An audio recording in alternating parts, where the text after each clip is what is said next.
기독교 강요 5번째 시간입니다.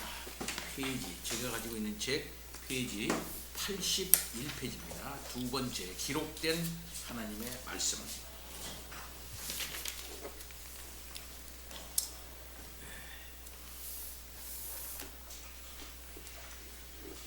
성경을 안경으로 해가지고 하나님의 세계를 이제 판독할 수 있다는 것입니다. 그래서 하나님을 창조주로서, 구속주로서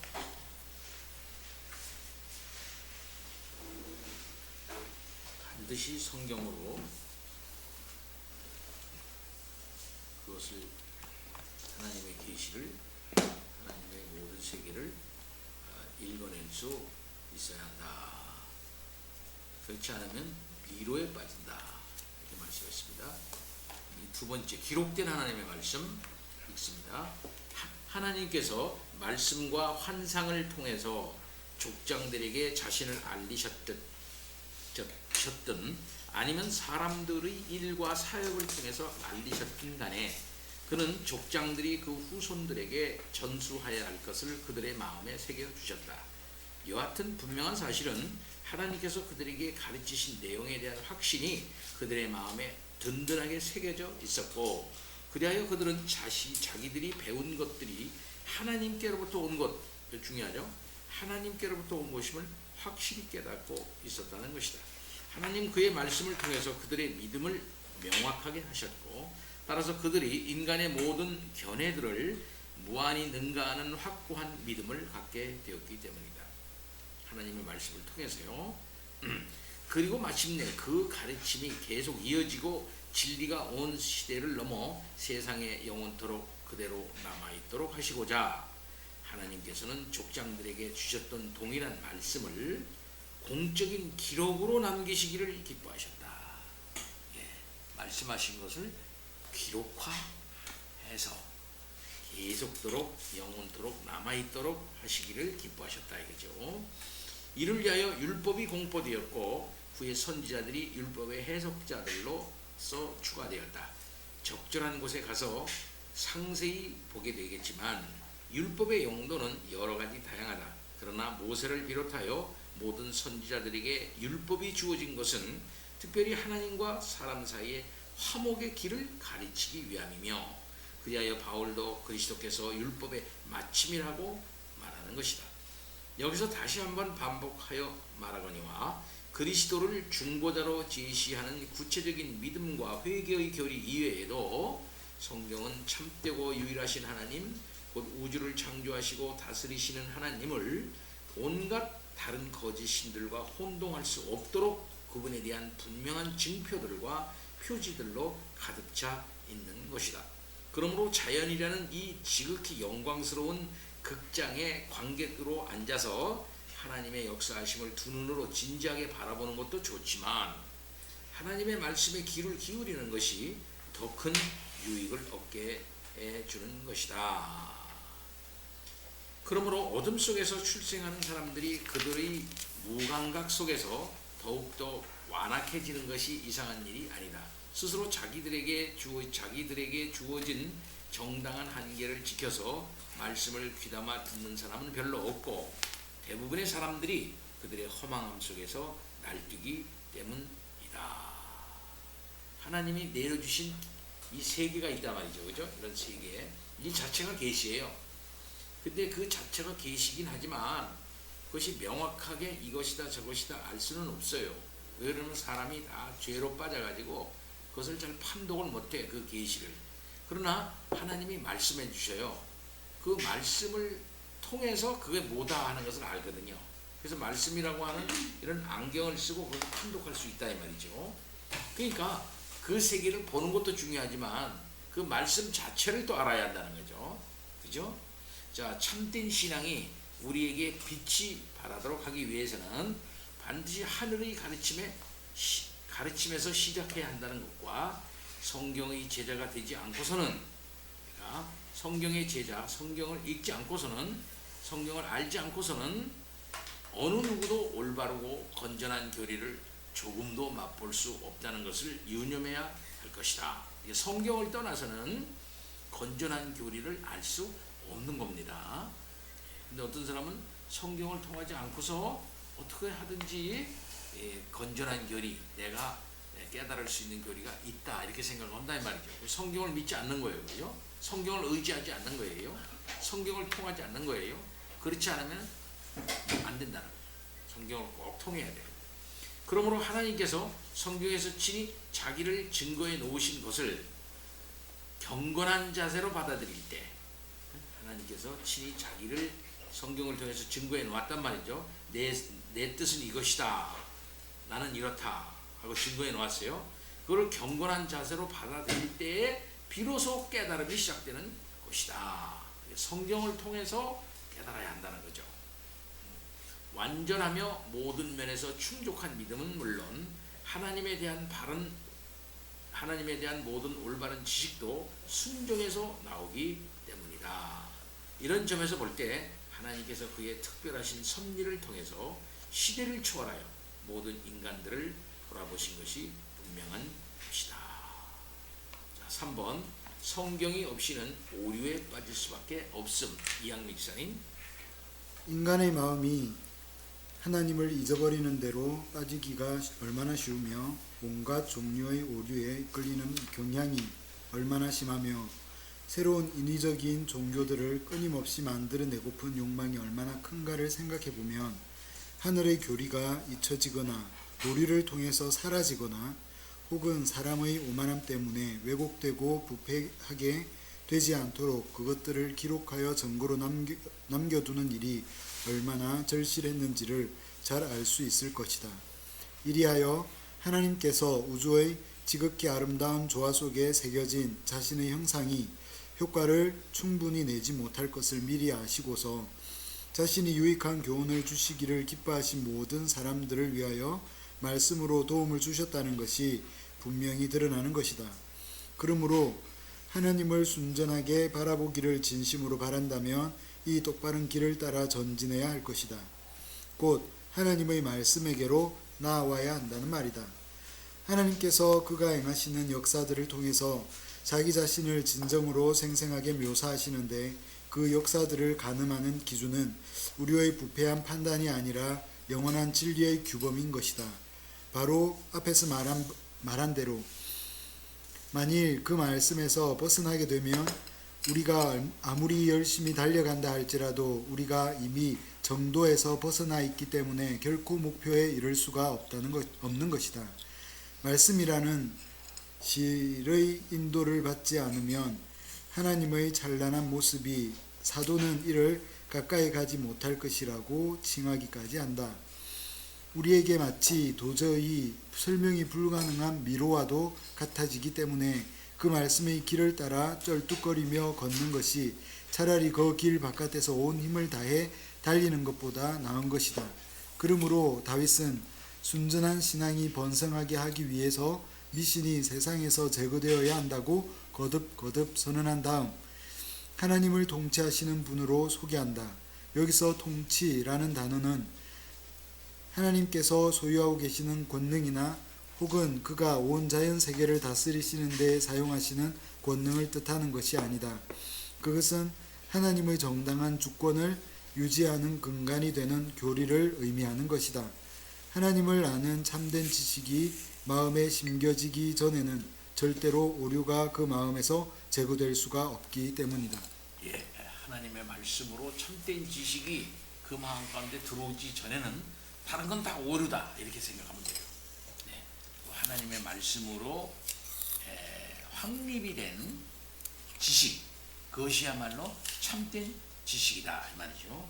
그렇지 않으면 사람들은 다 오류에 빠진다거나 오만함으로 왜곡된다거나 부패하게 되버리고 하는 것입니다. 그렇기 때문에 하나님의 말씀을 꼭 필요하고 그 말씀을 꼭 붙들어야 돼요. 네, 하나님의 말씀을 자꾸 읽어야 됩니다. 그래서 우리가 요즘 매일 성경 공부하죠. 성경을 잘 읽고 면밀하게 살펴보고 그렇게 해야 되는데 우리 학생들이 열심히 해주고 있어요.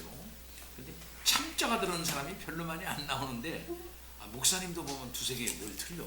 한 대 틀리고 요거 같기도 하고 그런 경우도 있어요. 그러니까 여러분들 열심히 잘해주고 있는데 꼭 그렇게 해주기를 바라는데, 어떤 사람은 보면 자기가 했는데 날짜를 안 쓰는 사람이 있어요. 그 사람 있어요. 자기가 하면 꼭 그거 날짜를 꼭 쓰세요. 그거는 뭐냐면 월요일 날 다 했다든지 아니면 토요일 날 다 했다든지 그거거든요. 그렇게 하지 말고 매일 매일. 목사님 딱 일어나자마자 식성에 딱 가잖아요. 그럼 제일 먼저 그부터 합니다. 아유, 이거 하는 게 좋아. 왜냐면 지금 안 하면 저녁 때 하니까. 그러니까 항상 아침에 한다든지 그거부터 꼭 하시고 하시기를 바랍니다. 참 유익해요. 네 번째, 하나님의 말씀에 도움이 있어야. 거기 제용이 그리하여 동일한 그 선지자는 하늘이 하나님의 영광을 선포하고 궁창이 그의 손으로 하신 일을 나타내는도다. 날은 날에게 말하고 밤은 밤에게 지식을 전하니라고 진술한 다음 계속해서 하나님의 말씀을 언급하고 있다. 여호와의 율법은 완전하여 영혼을 소성시키며 여호와의 증거는 확실하여 우둔한 자를 지혜롭게 하며 여호와의 교훈은 정직하여 마음을 기쁘게 하고 여호와의 계명은 순결하여 눈을 밝게 하시도다. 율법의 다른 용도들도 포함시키기는 하지만 그의 말씀의 전반적인 의미는 사람들로 하여금 하늘과 땅을 바라봄으로써 하나님을 찾도록 하는 일이 전혀 소용이 없기 때문에 말씀이 하나님의 자녀들의 학교가 된다는 뜻이다. 시편 29편도 이와 똑같은 목적을 바라보고 있다. 선지자는 우레소리로 땅을 뒤흔들며 바람과 비와 회리바람과 폭풍으로 산들을 떨게 만들며 백향목을 꺾는 하나님의 무서운 음성에 대해서 말씀한 다음 마지막 부분에 가서 성전에서 그의 모든 것들이 말하기를 영광이라 하도다라는 말씀을 덧붙이는데, 이는 불신자들은 공중에서 울려 퍼지는 하나님의 모든 음성들을 전혀 듣지 못하기 때문이다. 이와 비슷하게 또 다른 시편에서도 무섭게 밀어닥치는 바다의 높은 파도를 묘사한 다음 여호와여 주의 증거들이 매우 확실하고 거룩함이 주의 집에 합당하니 여호와는 영원 무궁하시리이다 라고 결론을 맺고 있다. 또한 우리 구주께서 사마리아 여인에게 하신 말씀, 즉 사마리아 사람들은 알지 못하는 것을 예배하며 오직 유대인들만이 참되신 하나님께 예배한다는 말씀도 이와 일맥상통한다. 인간의 마음이 그 연약하고 무기력함 때문에 하나님의 거룩하신 말씀의 도움이 없이는 절대로 하나님께 이를 수가 없는데, 유대인을 제외한 그 당시의 모든 사람들이 그 말씀이 없이 하나님을 찾고 있었고, 따라서 필연적으로 허무와 오류 속에서 이리저리 강화할 수밖에 없었던 것이다. 예, 인간의 마음은 연약하고 무기력하기 때문에 하나님의 이 거룩한 말씀 없이는 하나님께 이룰 수가 없다. 예, 성경의 안내를 꼭 받아야 되는 거예요. 성경을 믿어야 되는 것입니다. 성경은 하나님의 말씀이에요. 말씀을 잘 따라야 된다. 말씀을 성실하게 성경의 인도를 우리들이 받도록 해야 되겠습니다. 자, 제7장으로 넘어갑니다. 성경의 증거가 성경의 권위의 확립에 필수적인 성경의 신빙성이 교회의 판단에 달려있다는 논리는 사악한 것이. 성경의 신빙성이 교회의 판단에 달려있다. 이건 누구 견해냐면 캐톨릭의 견해예요. 이거는 악한 거라는 거죠. 1번 원집사님. 성경의 권위는 교회가 아니라 하나님께로부터 온 것이, 논의를 계속 전개해 나가기에 앞서서 먼저 성경의 권위에 대해 몇 가지를 말하고 지나가는 것이 성경을 높이도록 우리 마음을 준비시키는 데에나 모든 의심을 제거하는 데에 좋을 것이라 생각된다. 하나님의 말씀으로 제시되는 것이 과연 하나님의 말씀으로 인정을 받는다면 상식이 없거나 인간성이 없는 사람이 아닌 이상 어느 누구도 감히 말씀하시는 그분의 신빙성을 비난할 만큼 철저한 오만에 빠지지는 않는다. 그러나 날마다 말씀이 하늘로부터 주어지는 것이 아니고, 또한 하나님께서는 그의 진리를 오직 성경의 기록 속에 보존하사 영구히 기억하게 하기를 기뻐하셨으므로 성경을 하늘로부터 온 것으로 여길 때에야, 마치 하나님의 살아있는 말씀이 직접 들리는 것처럼 여길 때에야 비로소 신자들이 성경의 완전한 권위를 인정하게 될 것이다. 이 문제는 충실하게 다루고 또한 무게를 두어 조심스럽게 다룰 만한 충분한 가치가 있는 것이다. 이 문제가 그렇게 중요하지만 여기서는 일일이 상세하게 다 다룰 수가 없고 본서의 계획상 허용되는 정도만 다루고 지나갈 것이지만 독자들은 이를 너그러이 양해하리라 믿는다. 오늘날 지극히 해로운 한 가지 오류가 전반적으로 퍼져 있다. 곧 오로지 교회의 동의가 있어야만 성경이 무게를 지니게 된다는 것인데 하나님의 영원하고 침범할 수 없는 진리가 어떻게 사람의 결정에 따라 좌우될 수 있단 말인가. 그들은 성령을 조롱하며 이런 질문들을 늘어놓는다. 이 글들이 하나님께로부터 왔다는 것을 과연 누가 우리에게 납득시킬 수 있는가.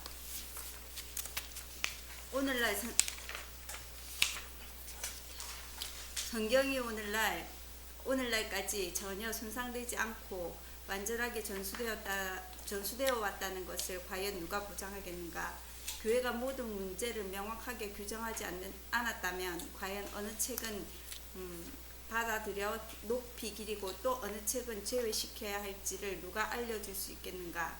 그들은 성경을 어떻게 높이 받아들여야 하며 어느 책들은 정경에 속한 것으로 인정해야 하는가 하는 문제들이 교회의 결정에 달려 있다고 주장하는 것이다. 그리하여 이 불경스러운 사람들은 교회를 등에 업고 자기들 마음대로 행포를 부리고 싶어서 무지한 일반 백성들에게 교회가 모든 일에 권위를 지닌다는 이 한 가지 사상만 강요할 수 있다면 자기들이나 다른 사람들이 무슨 어리석은 논리에 얽혀 들어가든 전혀 개의치 않는 것이다. 그러나 이런 그들의 논리가 사실이라면 그래서 영생에 대한 모든 약속들이 순전히 사람들의 판단에 달려있는 것이 되어버린다면 영생에 대한 든든한 확신을 찾는 불쌍한 양심들은 대체 어떻게 되겠는가. 그런 답변을 듣고서 과연 이리저리 의심하고 떠는 불안한 상태가 그쳐지겠는가. 순전히 사람들의 선한 결정에 따라 영생이 좌우되는 그런 불확실한 권위밖에 존재하지 않는다면 우리의 믿음이 불경건한 자들에게 얼마나 조롱을 받겠으며 또 모든 사람이 얼마나 큰 유혹에 빠지겠는가. 성경이 그 자체의 권위를 가지지 못한다면 다른 말로 그 교회는 사람들이 모인 단체가 성경의 권위를 부여한다면 그렇다면 성경에서 말하고 있는 여러 구원에 관한 교리 이것들이 사람이 동의했기 때문에 가능한 교리가 되어버리고 만다는 거죠. 그렇기 때문에 성경은 그 자체가 권위가 있고 교회가 그것이 옳다 그르다 말할 만한 그런 저기가 아니다는 거예요.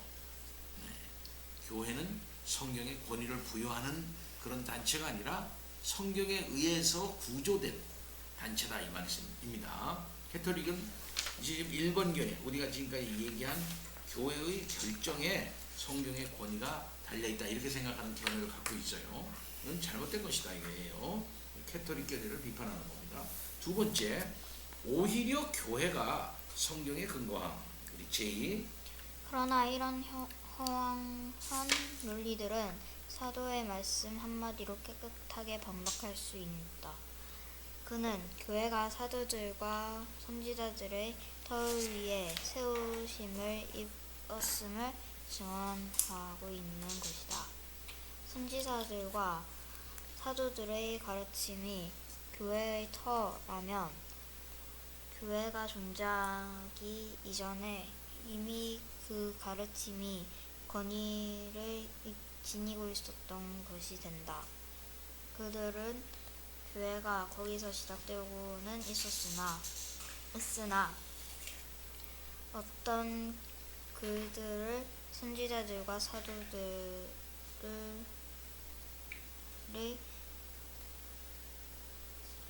것으로 인정해야 하는지 여전히 교회가 결정하기까지는 의혹 가운데 있을 수밖에 없다는 식으로 교묘한 반론을 제기하지만 이 역시 근거가 없는 것이다. 왜냐하면 기독교 교회가 그의 시초부터 선지자들의 글과 사도들의 가르침에 털을 두었다면 그 가르침이 어디서 발견되는 간에 그것을 받아들인 일이 없다면 교회 자체가 존재하지 않았을 것이므로 교회보다도 시기상으로 앞서는 것이 분명할 것이기 때문이다. 그렇다면 성경을 판단하는 권세가 교회에 있어서 성경의 확실성 여부가 교회의 동의에 달려 있다는 시기 논리는 전혀 허구가 되어버리는 것이다. 그러므로 물론 교회가 성경을 받아들이고 성경에 대하여 인준의 인을 시기는 하지만 그렇다고 해서 의심스럽고 논란이 있는 것을 교회가 인을 참침으로써 그것을 순전한 것으로 만든 것은 아니다. 교회는 다만 성경이 하나님의 진리임을 인정하며 또한 주저없이 성경을 높임으로써 그 경건한 의무를 다한 것뿐이다. 그들이 제기한 질문, 교회의 결정에 의지하지 않는다면 성경이 하나님께로부터 왔다는 것을 어떻게 확신할 수 있는가? 는 마치 이런 질문과 같다. 빛을 어둠과 구별하고 흰색을 검은색으로 구별하며 단맛을 쓴맛과 구별하는 법을 어떻게 배울 수 있는가? 마치 흰 물건과 검은 물건이 그 색깔을 명확하게도 드러내는 듯이 또한 단 것과 쓴 것이 각기 그 맛을 확실히 드러내듯이 성경도 과연 그것이 진리라는 명확한 증거를 충만히 드러내는 것이다. 진리가 진리임을 그 스스로 드러낸다는 거죠. 인정을 하든지 말든지 간에 상관없이 진리가 드러난다는 거예요. 그리고 선지자와 사도들의 그 말씀이 있기 때문에 교회가 있게 되는 거라는 거죠. 그래서 말씀이 앞선다 이렇게 분명하게 말하고 있습니다. 교회보다 말씀이 앞서는 것이다. 세 번째, 아우구스티누스의 진술은 반론의 근거가 될 수 없음.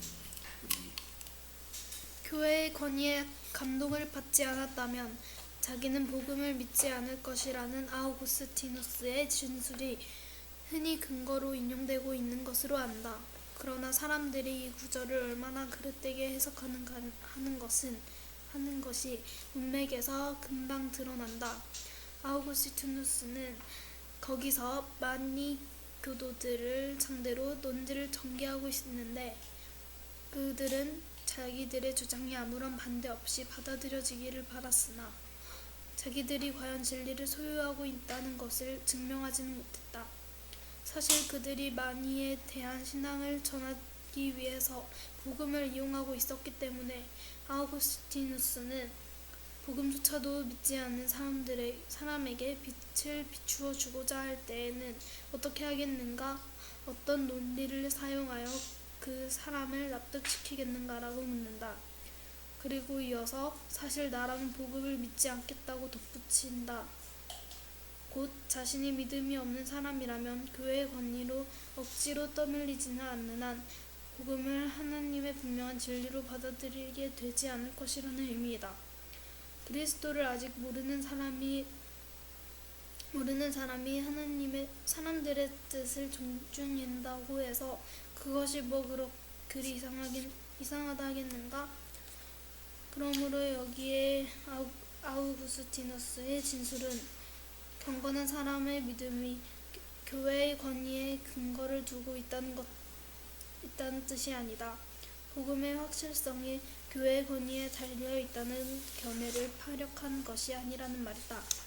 그는 그저 교회에 일치된 견해로 밀어붙이지 않으면 복음이 아무리 확실하다 할지라도 불신자를 이끌어 그리스도께로 오게 할 수가 없다는 점을 가르치는 것뿐이다.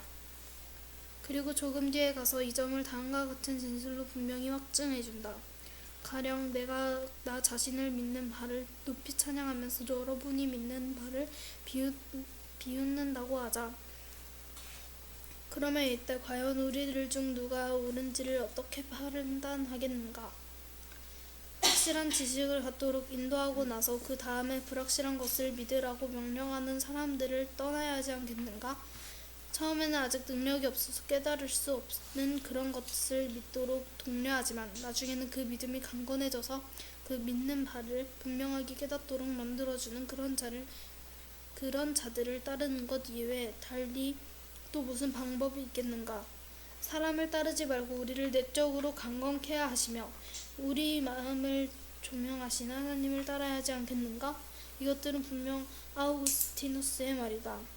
그러므로 이 거룩한 선생의 의도가 성경에 대한 우리의 믿음을 교회의 동의나 판단에 의존하는 것으로 만들려는 것이 아니었다는 것을 누구든지 이 말에서 쉽게 미루어 생각할 수 있다. 그의 의도는 우리 역시 사실로 고백하고 있는 것을 표명하고자 한 것뿐이었다.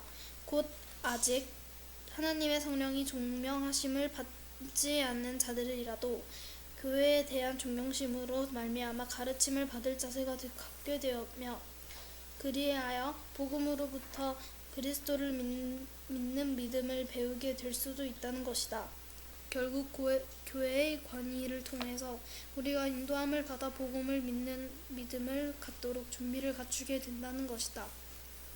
그러나 그는 경건한 자들의 경우에는 그것과는 전혀 다른 근거 위에 확신을 세우기를 바라고 있는 것이 분명하다. 물론 그가 다른 곳에서 성경을 거부하는 마니교도들의 상대로 성경을 변호하면서 교회 전체에 일치된 견해를 자주 강조하는 것이 사실이다. 그리하여 파우스투스가 복음의 진리에 승복하지 않는 것을 보고 그를 책망하면서 그 진리야말로 너무도 근거가 확실하며 든든하게 세워진 것이고 너무도 영광스럽게 높임을 받아왔고 또한 사도 시대부터 확실한 계승을 통하여 완전하게 전소되어 온 것임을 강조하는 것이다. 그러나 그는 우리가 성경에 부여하는 그 권위가 사람들의 판단이나 결정에 의존한다고 가르칠 생각조차 하지 않았다. 그가 교회의 보편적인 판단을 거론한 것은 다만 그것이 자신의 논지 전개에 도움이 된다고 여겨서 그러한 것이며 또한 자신이 그의 상대자들보다 그 점에서 더 유리한 위치에 있었기 때문이었던 것이다. 이 문제에 대해서 좀 더 충실한 증거를 원하는 사람은 아우구스티누스의 소책자인 믿음의 유익을 살펴보기를 바란다. 그러면 그가 진리를 향하여 접근하도록 해주고 또한 탐구에 적절한 시발점을 제공해 주는 것 말고는 그 어떤 것도 믿음을 갖도록 유도하는 방도로 제시하지 않는다는 것을 알게 될 것이다. 오히려 그는 우리가 사람의 생각에 불과한 것으로 만족해서는 안 되고 확실하고도 견고한 진리에 의지하여야 할 것을 선언하고 있는 것이다. 예, 아우구스티누스의 그 말에 대해서 오해하지 말아야 될 것을 지금 얘기하고 있는 거예요. 그 말은 어떤 말이냐면 교회의 권위에 감동을 받지 않았다면 자기는 복음을 믿지 않았을 것이라는 이 아우구스티의 말을 다른 사람들이 오해해서 교회에서 인정을 해주는 주어야만 진리가 진리된다 이렇게 주장하는 것은 이 아우구스티의 말을 오해한 것이라는 거예요. 아우구스티누스가 이렇게 말한 이유는 뭐라면은 중간 부분에 이게 나와 있죠. 하나님의 성령의 조명하심을 받지 않는 자라도 교회에 대한 존경심으로 말미암아 가르침을 받을 자세를 갖게 되며 그리하여 복음으로부터 그리스도를 믿는 믿음을 배우게 될 수도 있다. 결국 교회의 권위를 통해서 우리가 인도함을 받아 복음을 믿는 믿음을 갖도록 준비를 갖추게 된다. 뭐 이런 정도를 얘기를 하는 것이지 교회가 인정해 주기 때문에 진리가 진리된다 하는 걸 주장하는 말은 아니라는 거예요. 자, 그건 그렇게 여고스티누스의 말을 오해하면 안 되겠다 하는 말이고요. 네 번째, 성령의 내적 조명이 필수적이다. 그러니까 교회가 이것을 진리다라고 인정해 주는 것보다 가장 중요한 것은 성령의 내적 조명이 필수적이다. 성령의 역사가 중요하다 하는 것을 얘기를 하는 겁니다. 계속 여기서 우리는 조금 전에 말한 내용, 곧 교회의 근원이 하나님께 있다는 것을 의심 없이 확신하기 전에는 교리에 대한 믿음이 생겨나지 않는다는 것을 반드시 기억해야 할 것이다. 성경에 대한 최고의 증거는 일반적으로 하나님께서 친히 그 속에서 말씀하신다는 사실에서 비롯된다. 선지자들과 사도들은 자기들의 예리함을 자랑하지도 않고 사람에게서 신뢰를 얻을 만한 요인을 자랑하지도 않고 그렇다고 해서 이성적인 증거에 연연하지도 않는다. 오히려 그들은 하나님의 거룩하신 이름을 제시하여 그 이름으로 온 세상을 하나님께 복종하게 하고자 했다. 우리로서는 그들이 별 생각도 없이 혹은 거짓으로 하나님의 이름을 부르는 것이 아니라는 것이 설득력 있는 견해로는 물론 분명한 진리를 통해서도 확실하게 드러난다는 사실을 알아야 할 것이다. 그렇다면 의심에 쌓이거나 동요하지 않고 또한 지극히 사소한 장애물에 넘어지는 일도 없이 양심을 위하여 최선의 것을 예배해 두기를 바란다면 성경이 진리라는 확신의 근거를 인간의 추리나 판단 혹은 이성보다도 더 높은 것에, 즉 성령의 은밀하신 증언에 두어야 할 것이다. 혹 논리를 사용하여 추론해 가기를 원한다 해도 예컨대 하늘에 하나님이 계시다면 율법서와 선지서와 복음서가 그에게서 비롯되었을 것이라는 등 쉽게 증명할 수 있는 것들이 여러 가지가 있다는 것은 분명 사실이다. 사실 지식인이나 최고의 재능을 지닌 사람들이 반대편에 서서 자기들의 온갖 사고력을 이리저리 드러내며 반대한다 할지라도 도저히 어쩔 수 없을 정도로 파렴치해지지 않은 사람이라면 하나님이 성경 속에서 말씀하신다는 명백한 증거가 성경 자체에 나타나 있으며 따라서 성경의 가르침이 하늘로부터 온 것이라는 것을 고백하지 않을 수가 없을 것이다. 잠시 후에 성경의 각 책들이 다른 모든 저작들을 훨씬 능가한다는 점을 보게 될 것이다. 과연 깨끗한 눈과 편견 없는 판단을 갖고서 성경을 바라보면 그 즉시 하나님의 위엄이 시야에 들어오게 될 것이요, 그리하여 우리의 교만한 반대가 무너지고 결국 그 앞에 경배하게 될 것이다. 그러나 논쟁을 통해서 성경에 대한 확고한 믿음을 세우려고 애쓰는 사람들이 있다면 그것은 정말 어처구니 없는 일을 행하는 것이다. 나 자신은 사실 큰 재주도 없고 언변에 뛰어난 것도 아니지만 그래도 혹 하나님을 멸시하는 지극히 교활한 자들과 논쟁을 해야 할 경우가 생긴다면 그들의 시끄러운 소리들을 별로 어렵지 않게 잠잠케 할 수 있다고 믿는다.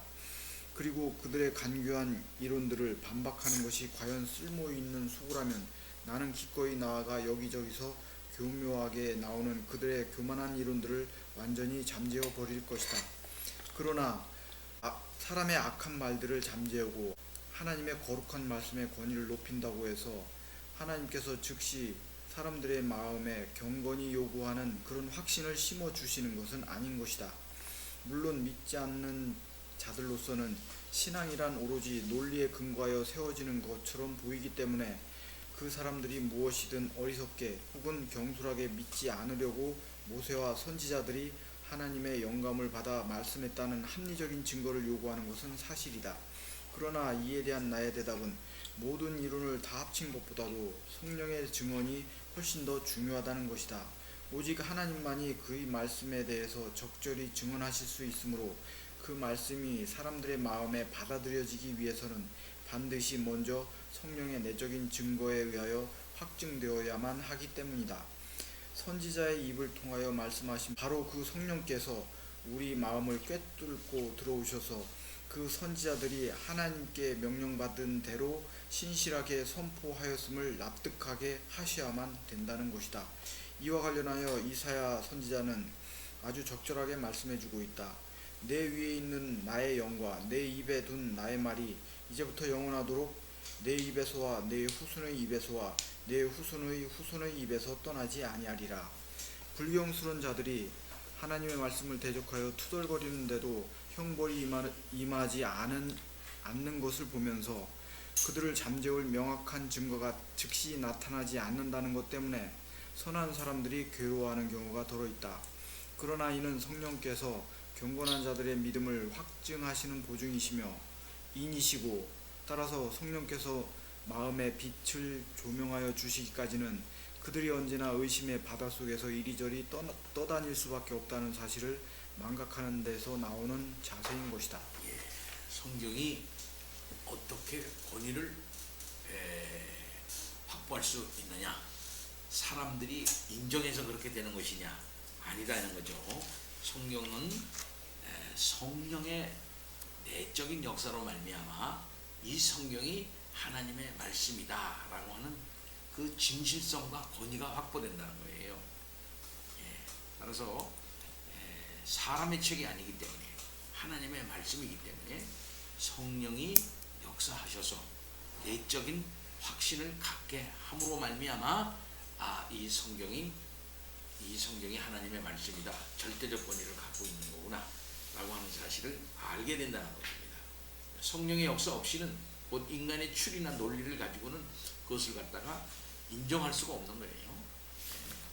그러니까 성경이 성경되게 하는 것은 오로지 성령의 역사다라고 하는 사실을 우리가 이제 알아야 되겠습니다. 자, 다섯 번째, 성령의 내적 증거의 효과. 엄수사님. 그러므로 여기서 한 가지 분명히 해두어야 할 것이 있다.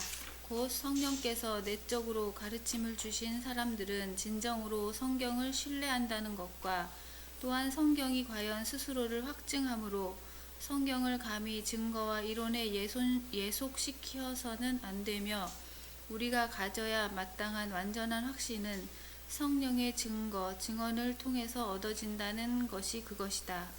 성경이 그 자체의 위엄으로 인하여 사람들에게 높임을 받는 것은 사실이지만 오직 성령을 통하여 우리 마음에 그것이 인쳐질 때에야 비로소 성경이 우리에게 진지한 영향을 주게 되는 것이다. 이렇듯 성령의 능력으로 말미암아 조명을 받기 때문에 성경이 하나님께로부터 온 것임을 우리 자신의 판단이나 혹은 다른 사람의 판단에 의해서 믿는 것이 아니다. 인간의 판단을 뛰어넘어서 성경이 사람들의 사역을 통하여 하나님의 입 그 자체로부터 우리에게 흘러나온 것임을 완전한 확신으로 마치 하나님의 위엄 그 자체를 눈으로 바라보는 것처럼 받아들이는 것이다. 그렇게 되면 증거를 찾지도 않고 우리의 판단을 기댈 어떤 순전한 증표 같은 것을 찾지도 않는다. 오히려 마치 인간의 모든 추측을 훨씬 뛰어넘는 것에 대해 하듯이 우리의 판단과 지성을 성령의 증거에 예속시키는 것이다. 그리고 그렇게 성령의 증거에 굴복하는 것도 무언가 알지 못하는 것에 습관적으로 사로잡혔다가 후에 면밀히 조사하고는 곧바로 실증을 내는 그런 사람들처럼 그렇게 하는 것이 아니라 도저히 부인할 수 없는 진리를 대하고 있다는 것을 완전히 의식하고서 그렇게 하는 것이다. 또한 습관적으로 마음을 미신의 노예로 만들어버리는 저 비참한 사람들의 태도를 따라서 그렇게 하는 것이 아니라 하나님의 신적 위엄이 확실한 능력으로 성경 속에서 살아 숨쉬고 있다는 것을 실질적으로 느끼면서 그렇게 하는 것이다. 우리는 바로 이러한 능력에 이끌려 의식적으로 기꺼이 하나님을 순종하고자 하는 마음이 생기게 되는데, 이는 그저 인간적인 의지나 지식을 통해서 얻어지는 것보다 훨씬 더 생명력이 있고 더 효과적인 것이다. 그리하여 하나님은 이사야의 입을 통해서 다음과 같이 지극히 올바른 사실을 선포하시는 것이다. 나 여호와가 말하노라. 너희는 나의 증인 나의 종으로 택함을 입었나니 이는 너희가 나를 알고 믿으며 내가 그인 줄 깨닫게 하려 함이라. 그러므로 그것은 이론을 따지지 않는 확신이요 최고의 이성이 동의하는 그런 지식이다. 어떠한 이론을 가질 때보다 더 안정되고 더 든든하게 마음이 안식을 누리는 그런 지식이요 또한 끝으로 오직 하늘의 계시에서만 나오는 그런 느낌인 것이다. 물론 나의 표현으로는 사실을 그저 설명하는 데에도 훨씬 미치지 못하지만 지금 내가 말하고 있는 이것은 신자들이 각기 자기 속에서 체험하는 현상인 것이다. 자, 다른 곳에서도 이 문제를 논의할 기회가 있을 것이니 여기서는 이 정도로 말을 그치기로 하자. 다만 참된 믿음은 오직 하나님의 성령께서 우리 마음에 인쳐주시는 것이라는 사실은 분명히 깨달아야 할 것이다.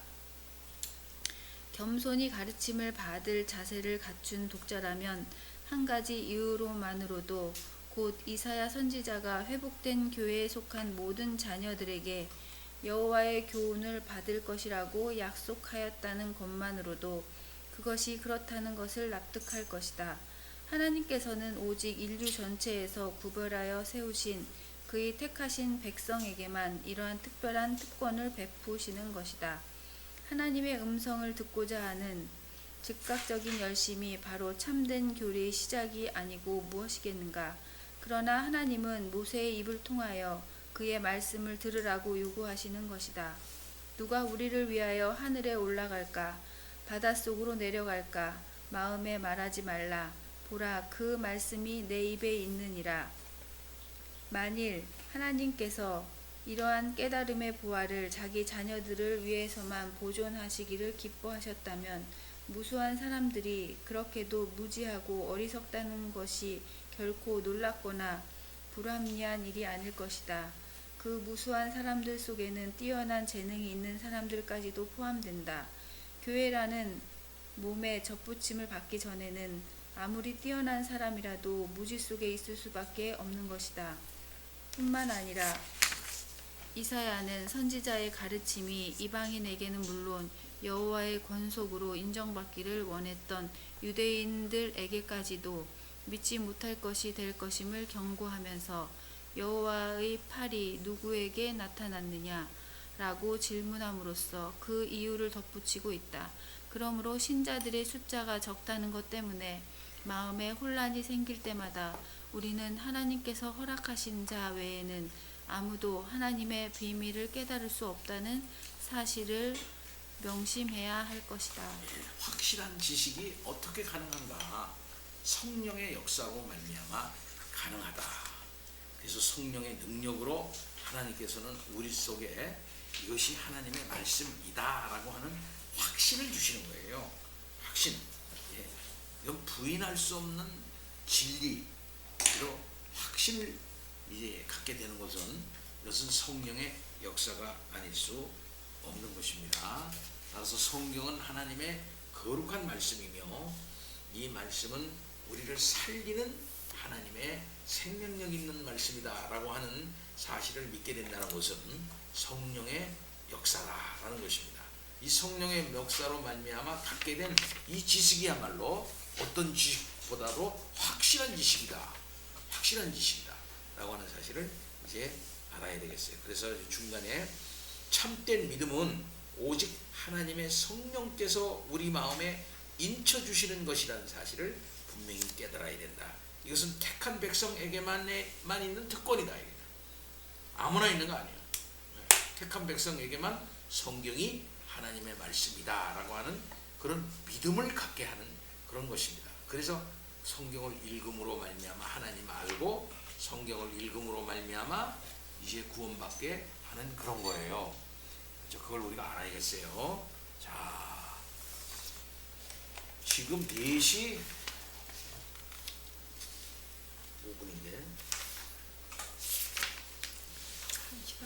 한 시간 안 됐어요. 시간 안 됐다. 누가 뭐랬니? 한 시간이 안 돼서 한 시간 되려면 꼭 5분이 더 있어야 돼요. 그래서 이 8장만 조금 들어가고서 맛을 보고서 이제 마치도록 이렇게 하겠습니다. 그래야 맛이 되게 되니까. 8장 성경의 신빙성은 인간의 이성의 범주 내에서도 충분히 입증됨. 예, 성령의 역사라고 그래서 그러면 이성에는 전혀 무관하냐? 거기도 다 입증이 된다 이거예요. 다 인간의 지혜를 뛰어넘는 성경의 권위가 역사됨으로 말미암아 인간의 이성도 다 순종할 수 있도록 성령의 역사하십니다. 어떨 때는 그렇지 않은 것도 있지만은요. 자, 성경의 신빙성은 인간의 이성의 범주 내에서도 충분히 입증된 성경의 독특한 위엄과 감동 그리고 그 고대성. 성경이 위대하다 이거죠. 1번 인간의 지혜를 뛰어넘는 성경의 위엄. 이역복식.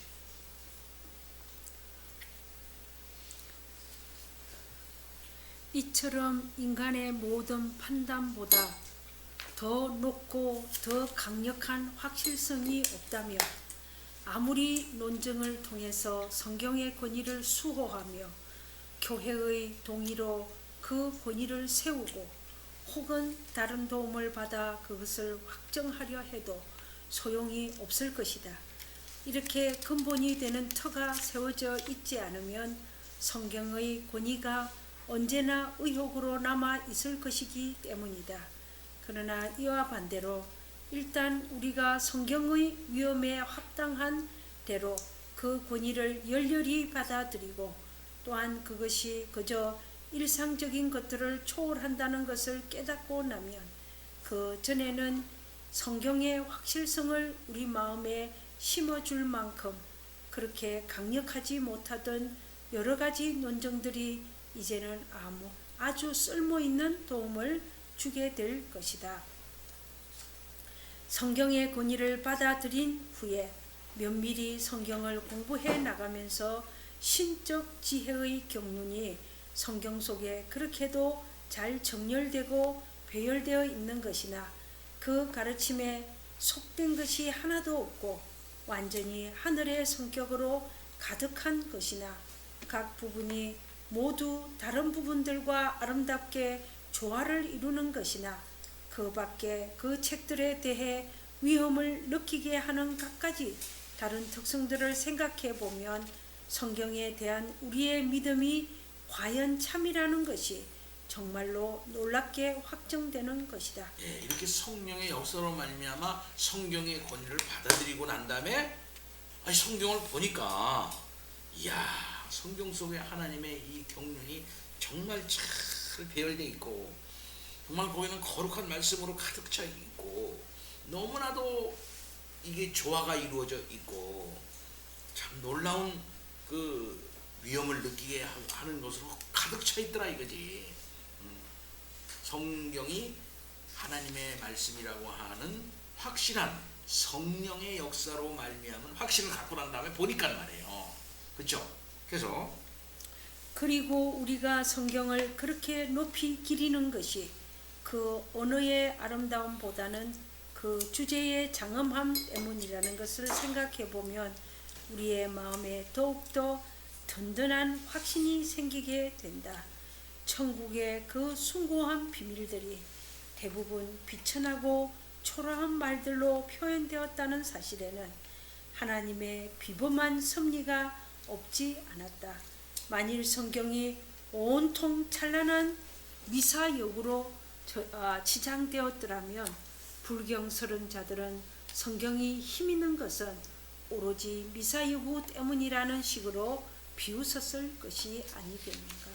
그런데 성경이 그토록 세련되지 못하고 그의 거의 조잡하기까지 한 단순한 언어로서 그 어떠한 미사여구보다도 더 큰 기림과 높임을 불러 일으키고 있으니 성경의 진리 그 자체가 너무도 강력하여 언어의 기교는 필요 없다는 것 이외에 다른 무슨 결론을 내릴 수 있겠는가? 이런 거룩한 성경 말씀이 일상 언어로 되어 있다. 이제 일상 언어. 우리가 보통 쓰는 일상 언어로 되어 있다 이게 돼요.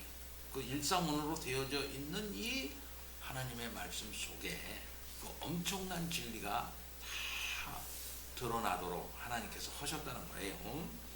그래서 그리하여 사도는 고린도 사람들의 믿음이 사람의 지혜에 있지 아니하고 다만 하나님의 능력에 있다고 올바르게 선언하며 또한 그가 그들 가운데서 전한 설교도 설득력 있는 지혜의 말로 하지 아니하고 다만 성령의 나타나심과 능력으로 된 것이라고 말하고 있는 것이다. 외부의 도움을 받지 않고 그 자체로서 충족하게 스스로를 드러낼 때에 비로소 진리가 모든 의혹을 물리치고 진리로서 든든히 서게 되는 것이다. 성경만이 지니고 있는 이 강력한 힘은 인간의 저작들이 아무리 예술적으로 뛰어나다 할지라도 성경처럼 우리에게 영향을 줄 수 있는 능력이 없다는 사실에서 분명히 드러난다. 테모스테네스나 키케로의 저작들을 읽어보라. 플라톤이나 아리스토텔레스 같은 이들의 글을 읽어보라. 아마도 그 책들에게 상당히 매료되고 거기서 즐거움과 감동을 얻으며 거기에 마음이 사로잡힐 것이다. 그러나 그것들을 읽은 다음 성경으로 눈을 돌려 그것을 읽어보라.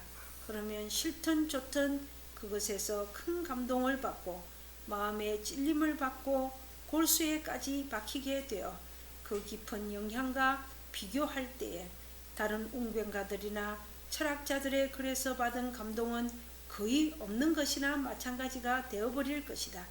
결국 이 성경에는 인간이 도달할 수 있는 모든 재능과 품위를 완전히 뛰어넘는 무엇이 있으며 무언가 신적인 것이 거기서 숨쉬고 있다는 사실이 분명히 드러나게 되는 것이다.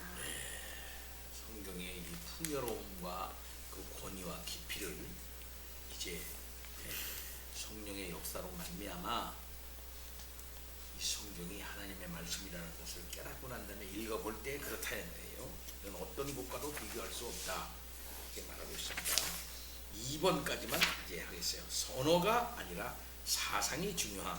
그러나 선지자들 가운데 어떤 이들은 그 어느 세속 저자들에 못지 않을 만큼 아주 세련되고 명료하며 화려하기까지 한 언어를 구사하고 있는 것이 사실이다.